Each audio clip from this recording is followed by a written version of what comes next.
continuing chapter 2 SS standard 6. Okay, अपन हमने पहले वाले सेशन में एक कंपोनेंट ऑफ मैप देखा था जो था डायरेक्शन, जो मैंने आपको बताया था 4 मेजर डायरेक्शन होते हैं, north south east west, right.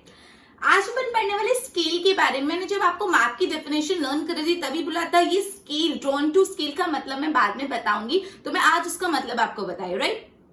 अब अपना जो अर्थ है ना, इतना ह्यूज है, इतना बड़ा है, स्टिल कोई भी पार्ट ऑफ द अर्थ को अगर आपको मैप में प्रेजेंट करना है तो आप कर सकते हो। अर्थ इतना बड़ा है, स्टिल अगर अर्थ का एक कंटिनेंट, एक कंट्री, एक स्टेट, एक सिटी या उससे भी एक छोटा लोकेलिटी भी आपको मैप में बतानी है तो यू कैन ड्रॉ, ठीक है। अब फॉर एग्जाम्पल, लेकिन ये जो एरियाज होते हैं बहुत वाइड होते हैं, बहुत बड़े बड़े होते हैं। अगर एक स्टेट से दूसरे स्टेट पे का मैप बनाना है डिस्टेंस का, तो आप इतने बड़े बड़े एरिया को मैप पे कैसे ड्रॉ करोगे। इसलिए आपको वो एरिया को मिनिमाइज करना पड़ता है, दैट इज आपको कम करना पड़ता है बाय स्केलिंग इट। अब स्केलिंग इट मतलब क्या, एक एग्जाम्पल के थ्रू पढ़ते हैं। सपोज फॉर एग्जाम्पल आपके स्कूल और आपके एरिया ऑफ रेसिडेंस जहाँ पे आप रहते हो और स्कूल में 5 किलोमीटर का डिफरेंस है, 5 किलोमीटर दूर है आपका स्कूल, और आपको अपने स्कूल और अपने घर का डिस्टेंस बताना है, राइट। तो आप क्या करोगे, 5 किलोमीटर तो कितना लंबा होता है, 5 किलोमीटर तो मैप में बताओगे, तो आप क्या करोगे, इसको स्केलिंग करोगे। आप क्या करो, 1 kilometre is equal to 1 unit, right. आप 1 यूनिट को 1 किलोमीटर मानो, तो ऐसे जब आपको 5 किलोमीटर आपको 5 मीटर डिनोट करना है तो कैसे करोगे, 1 unit, 2 unit, 3 unit, 4 unit, 5 unit, मतलब 4 यूनिट्स बना के आप 5 किलोमीटर को डिनोट कर सकते हो। कैसे, एक बार देखो यहाँ पे। सपोज आपके स्कूल और आपके घर का डिस्टेंस है 5 किलोमीटर, तो अब आपको मैप में दिखाना है, तो what I am assuming over here कि मैं 1 किलोमीटर को 1 यूनिट मानती हूँ, ठीक है। तो यहाँ पे देखो कैसे करेंगे। सपोज ये, तो यहाँ से यहाँ तक ये 1 किलोमीटर, 2 किलोमीटर, मतलब ये 1 यूनिट है, ये दूसरी यूनिट, ये तीसरी यूनिट, ये चौथी और ये 5वीं, मतलब यहां से यहां तक है आपका होम और स्कूल का डिस्टेंस, राइट। 5 किलोमीटर एक्चुअली दिखाना, आपको स्केलिंग करके दिखानी है, ओके। क्लियर हुआ। स्केलिंग मतलब एग्जैक्टली क्या होता है, स्केलिंग मतलब जो बड़े बड़े एरिया होते हैं, लार्ज डिस्टेंसेस, उसको मैप में ड्रॉ करने के लिए आप उसको मिनिमाइज कर देते हो, इसको बोलते हैं स्केलिंग करना। आप कुछ भी कंज्यूम कर लेते हो, 1 unit is equal to this much kilometre, या कुछ भी जो भी आपको ड्रॉ करना, जो भी आपको स्केल करना है, राइट, और उसके बाद आप उसको मैप में प्रेजेंट करते हो, ओके। अब अपन ने डायरेक्शन पढ़ लिया, फिर अपन ने ये स्केलिंग पढ़ लिया कि जो बहुत बड़े एरिया होते हैं तो उसको स्मॉलर वे में मिनिमाइज करके दिखाना होता है by using scales, okay. Example भी समझ लिया। अब अपन पढ़ते हैं कन्वेंशनल साइंस के बारे में। मैप में बहुत सारा नेचुरल फीचर्स होते हैं, मैनमेड फीचर्स होते हैं जो मैप में स्पेसिफिकली बताए जाते हैं। मैप में कुछ मैनमेड फीचर्स होते हैं, कुछ नेचुरल फीचर्स होते हैं जो स्पेसिफिकली बताए जाते हैं। अपन क्या पढ़ रहे हैं, कन्वेंशनल साइंस के बारे में पढ़ रहे हैं। मैप में कुछ साइन, कुछ सिंबल यूज किए जाते हैं, अपन उसके बारे में पढ़ रहे हैं, राइट, ओके। ये जो कन्वेंशनल साइन है अपन को मैप के बारे में बहुत सारी इंफॉर्मेशन बताती है। ये जो कन्वेंशनल साइन है वो अपन को मैप के बारे में काफी कुछ बताती है, राइट। अब फॉर एग्जांपल कोई फॉरेनर इंडिया में आया, राइट, तो वो मैप लेके यूजुअली ट्रैवल करते हैं, राइट। मैप लेके वो ट्रैवल करते हैं यहाँ वहां। अब उनको थोड़ा अपने यहाँ की लैंग्वेज या कुछ आती है, राइट। तो इससे अपन ये पता कंक्लूड कर सकते हैं तो जो लैंग्वेज ऑफ मैप होती है ना, is common across the world. Map की जो लैंग्वेज है पूरे वर्ल्ड में कॉमन है, ऐसे नहीं इंडिया में अलग, कहीं और अलग। मैप की जो लैंग्वेज है पूरे वर्ल्ड में सेम है, कॉमन रहती है, राइट। अब मैं आपको बता रही हूँ कन्वेंशनल साइंस की डेफिनेशन। कन्वेंशनल साइंस आर दो साइंस एंड सिंबल, ये वैसे साइंस और सिंबल है विच आर वेल नोन, जो बहुत जाने पहचाने, वेल नोन है, एंड अंडरस्टूड बाय एवरीवन। और ये ऐसे साइंस और सिंबल है जो सब समझते हैं। ये ऐसे साइन है जो मुझे भी समझ आएगा कि ऐसा ड्रॉ किया मतलब माउंटेन है, ऐसा ड्रॉ किया मतलब रिवर है। ये कॉमन है एवरीवेयर, हर जगह कॉमन है, ऐसे नहीं इंडिया में अलग, कहीं और अलग, राइट। तो कन्वेंशनल साइन कहते हैं signs and symbol which are well known, जो जाने पहचाने, वेल नोन है, एंड अंडरस्टूड बाय एवरीवन। और ये साइंस और सिंबल को सब लोग समझ सकते हैं, okay. These are called conventional signs. Conventional signs are those signs and symbol which are well known, right, and understood by everyone, और जो सब जानते हैं, ठीक है, understood by everyone, उसको बोलते हैं conventional sign। अब एक बार बोर्ड पे ध्यान में बता दी कन्वेंशनल साइंस में एग्जैक्टली ऐसे देखो, अगर आपको अपने मैप पे माउंटेन बताना है तो माउंटेन की ये कन्वेंशनल साइन है जो हर जगह एवरीवन, हर जगह ऐसे ही बताई जाती है, ठीक है। रिवर है, रिवर की ऐसी कन्वेंशनल साइन होती है। रेलवेज को ऐसे डिनोट किया जाता है इस सिंबल से। पोस्ट ऑफिस हो तो पीओ लिखा जाता है। ये जो साइंस है ऐसे नहीं मैंने बनाया कि मैं ऐसे लिखती हूँ पोस्ट ऑफिस को, मैं माउंटेन को ऐसे ड्रॉ करती हूँ, नहीं। ये थ्रू आउट द वर्ल्ड सब लोग मैप में यही कन्वेंशनल साइन यूज होते हैं। They are well known and understood by everyone, right. अब ऐसे बहुत सारे कन्वेंशनल साइन है, लेकिन मैंने सिर्फ आपको समझाने के लिए 2-3 लिखे। आपकी टेक्स्ट बुक में 15-20 कन्वेंशनल साइंस बताए, वो आपको गो थ्रू करना एकदम अच्छे से, राइट। ओके, वो पूछ सकते हैं आपको कोई भी एमसीक्यू या फिलअप्स में, क्या करेंगे, कोई भी सिंबल ड्रॉ करेंगे और बोलेंगे ये किसका सिंबल है, मतलब ये किसका कन्वेंशनल साइन, राइट। तो आपको लिखना है, सपोज रेलवे का सिंबल ड्रॉ किया, बोला है किसका है, तो आपको लिखना है रेलवे। बोला पीओ किसका कन्वेंशनल साइन है, तो पोस्ट ऑफिस, राइट। तो आपको एक बार अच्छे से गो थ्रू करना उसको इंपॉर्टेंट है, ओके। तो मैंने अभी ये स्लाइड में ये पढ़ा, स्केल के बाद में पढ़ा अपना अर्थ इतना बड़ा है, स्टिल हम उसको कॉम्पैक्ट वे में, अगर अपन को कोई कॉन्टिनेंट हो, कोई स्टेट हो, कोई सिटी हो, कोई पर्टिकुलर लोकेलिटी, आपके स्कूल का डिस्टेंस, हर चीज को आप मैप पे ऑन अ फ्लैट सरफेस बता सकते हो। लेकिन तकलीफ ये आती है, जो बहुत बड़े लार्जर डिस्टेंस है उनको एक फ्लैट सरफेस पे इतनी सी जगह में एक पेपर में कैसे बताए, इतने बड़े बड़े डिस्टेंस को। 2 किलोमीटर 5 किलोमीटर तो मैं छोटा बोल रही, इससे भी ज्यादा डिस्टेंसेस होते हैं। तो इसलिए डिस्टेंस को मिनिमाइज करना पड़ता है बाय यूजिंग स्केल, राइट। और मैंने आपको बताया कैसे करना है। आपके स्कूल में 5 किलोमीटर का डिस्टेंस है, तो आप 5 किलोमीटर एग्जैक्टली यहाँ आपका घर और 5 किलोमीटर दूर नहीं बनाओगे, राइट। आप क्या कर रहे हो, आप 1 किलोमीटर मतलब 1 यूनिट मान रहे हो, मतलब 1 यूनिट मतलब 1 किलोमीटर, ऐसे करते करते 5 तक जाओगे। फिर आपने पढ़ा कन्वेंशनल साइंस, मैप में काफी सिंबल्स और साइन यूज होते हैं। फिर मैंने आपको एग्जांपल दिया, जैसे अगर एक फॉरेनर इंडिया में है, उसको वो अपना मैप यूज करके सब जगह ट्रैवल करता है, तो जो मैप में सिंबल्स होते हैं ना, वो कॉमन है टू द वर्ल्ड। वो जो मैप की language is common in the world, पूरे वर्ल्ड में वही मैप की लैंग्वेज है। फिर अपने वेरी इंपॉर्टेंट कन्वेंशनल साइन की डेफिनेशन पढ़ी, those signs and symbol which are well known and accept and understood by everyone, well known and understood by everyone, right. Okay, फिर मैंने आपको 1-2 एग्जांपल दिए माउंटेन्स और रिवर के, राइट। एक बार बोर्ड पे ध्यान दो। Standard chapter 2 map scale. Our earth is huge, though any part of it can be drawn on a paper by minimizing it using scale. अपना अर्थ बड़ा है, still any part of it can be drawn by minimizing it. Example, 5 kilometer distance your home to school. School से घर का 5 kilometre का distance. How can you draw such huge distance on a map? इतना बड़ा distance कैसे draw करोगे? तो क्या करेंगे, 1 kilometre is equal to 1 unit. तो देखो ये 1 किलोमीटर, 2 किलोमीटर, 3, ये 4 और ये 5, और ये 1-1 यूनिट मानी गई है।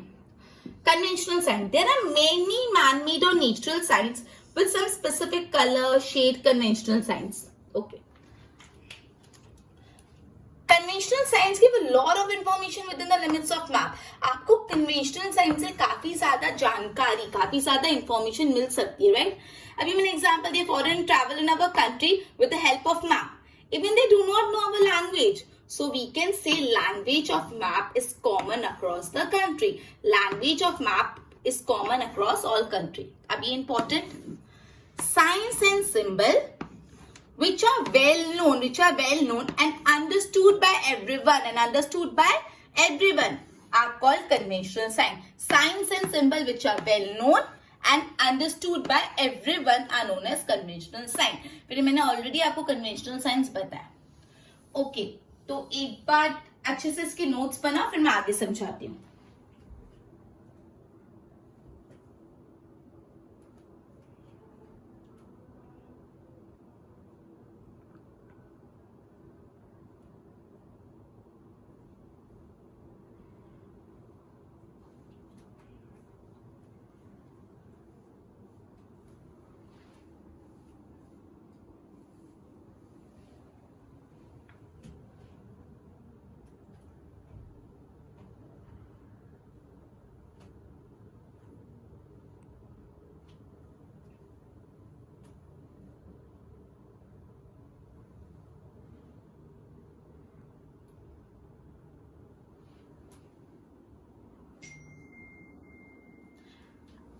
नेक्स्ट टॉपिक पढ़ने वाले कलर्स के बारे में। अब मैप में अलग अलग कलर यूज करते हैं अलग अलग चीज को रिप्रेजेंट करने से।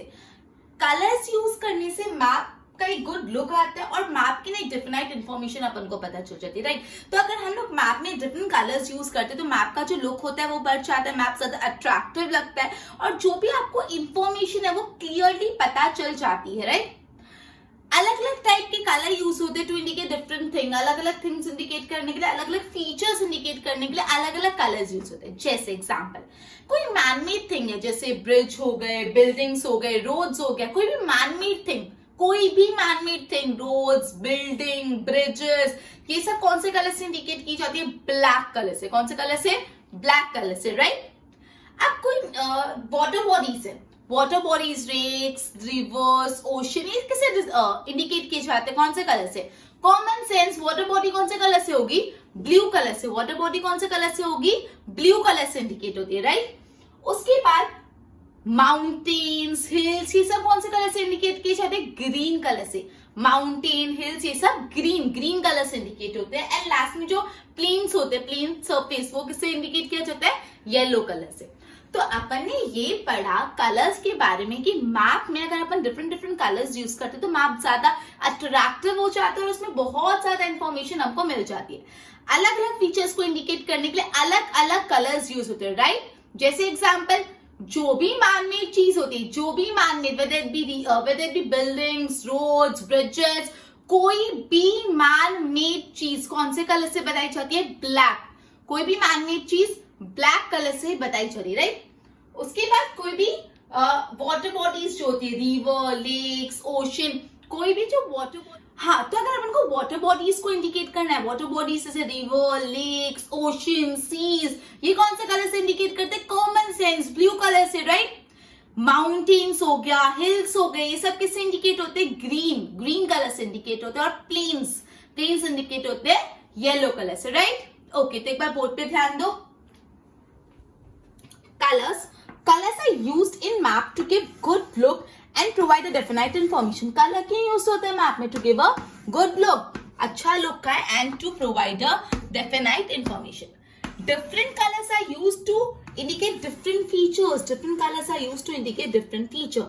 Example, black indicate man-made features like building, roads, etc. And blue indicate water bodies. Blue can indicate करता है water body like seas, river, ocean, etc. Green क्या इंडिकेट करता है? Mountains and hills. और येलो क्या indicate करता है? Planes. तो आपको ये पूछ सकता है कलर के बारे में कौन सा क्या इंडिकेट करता है। ओके, फिलअप्स में या एमसीक्यू में, ऑब्जेक्टिव में पूछ सकते हैं। अब है ना, अपना ये जो चैप्टर है, चैप्टर 2 कंप्लीट हो गया। अब मैं आपको चैप्टर 1 और चैप्टर 2 के बीच जो मोस्ट इंपॉर्टेंट पॉइंट्स है ना, वो फटाफट रिवाइज करा देती हूँ, राइट। ठीक है, तो स्टार्ट करें। चलो, समझो चैप्टर 2 अपना कंप्लीट हो गया, we are done with chapter 2। अभी अपन चैप्टर 1 और चैप्टर 2 के कुछ इंपॉर्टेंट पॉइंट्स पढ़ने वाले हैं, राइट।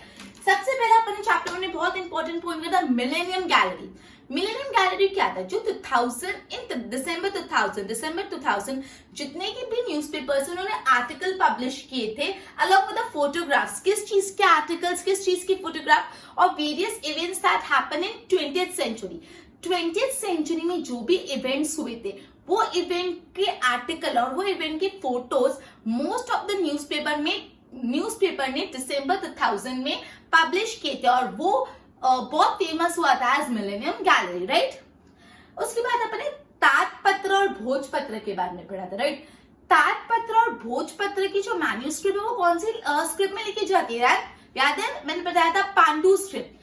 जो ताड़पत्र और भोजपत्र की मैन्यूस्क्रिप्ट है वो पांडु स्क्रिप्ट में लिखी जाती है। नाउ वेरी इंपॉर्टेंट, भोजपत्र जो होता है वो कहां से होता है? From the skin of the tree, skin of the Bhoj tree, BHAUG। Bhoj tree की स्किन से अपन को भोजपत्र मिलते हैं। फिलअप्स में बहुत इंपॉर्टेंट है, पूछने के बहुत हाई चांसेस है, राइट। बोर्ड पे ध्यान दो। Most important point of chapter 1 and 2, Millennium Gallery. In December 2000, most of the newspaper has published various articles with photographs on incident and event of its century, 20th century, which became famous as Millennium Gallery. Okay. Tatpatra and Bhojpatra manuscript are written in Pandu script, right? Bhojpatra is made from the skin of the tree. Bhoj, ये important है, okay? और ये Millennium Gallery भी बहुत important है। Okay, एक बार इस दोनों स्लाइड्स की नोट्स बनाओ, फिर अपन आगे करते हैं।